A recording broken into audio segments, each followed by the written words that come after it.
வணக்கங்களே, இன்னைக்கு ஒரு சூடான சினிமா செய்தியோட உங்களை சந்திக்கிறேன். இப்ப சோசியல் மீடியாவில ரொம்ப ட்ரெண்டிங்கா இருக்கிற செய்தி ஐஸ்வர்யா மற்றும் அபிஷேக் பச்சன் பற்றி தான். சமீபத்துல அபிஷேக் பச்சன் ஐஸ்வர்யா பற்றி சொன்ன விஷயம் தான் இப்போது சோசியல் மீடியாவில படு வைரலாகி வருகிறது.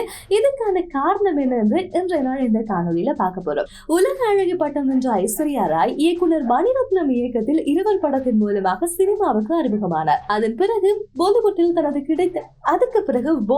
தனக்கு கிடைத்த வாய்ப்புகளை சரியாக பயன்படுத்தி குறுகிய காலத்திலேயே முன்னணி நாயகியாக உயர ஆரம்பித்தார்.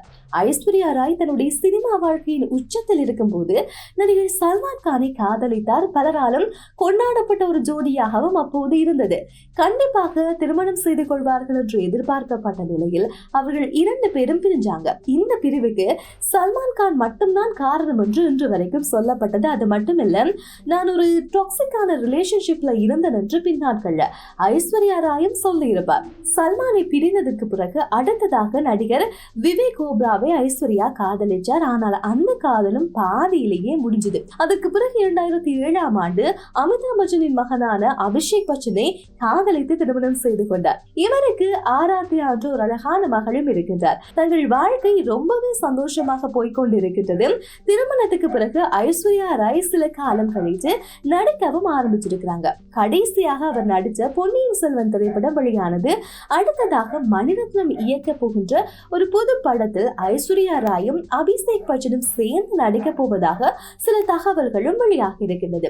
இதற்கிடையில் இவர்கள் இரண்டு பேருக்கும் விவாகரத்து நடக்க போவதாகவும் ஒரு சில வதந்திகள் பரவ ஆரம்பித்தது. ஆனால் அதை இரண்டு பேருமே திட்டவட்டமாக மறந்திருக்கின்றார்கள். ஒரு பேட்டி ஒன்றில் அபிஷேக் பச்சன் சொன்ன விஷயம், என்னையும் ஐஸ்வர்யா ராயை வைத்து இஷ்டத்துக்கு கதை எழுதுகின்றார்கள் என்று பதிலடி கொடுத்திருக்கின்றார். அதே போல ஐஸ்வர்யாவும் தன்னுடைய செயற்பாடுகள் மூலமாக அந்த வதந்திக்கு முற்றுப்புள்ளியும் வைத்திருக்கிறார். இப்ப லேட்டஸ்டா அபிஷேக் பச்சன் ஒரு பேட்டி ஒன்றை கொடுத்திருக்கிறார். அந்த பேட்டியில அவர் சொன்ன விஷயம், என் மகள் ஆராத்யாவிடம் உன் தந்தை, என் தந்தை, உன் அம்மா உலகப்பெற்ற நடிகை என்றெல்லாம் ஒருபோதும் சொன்னதில்லை.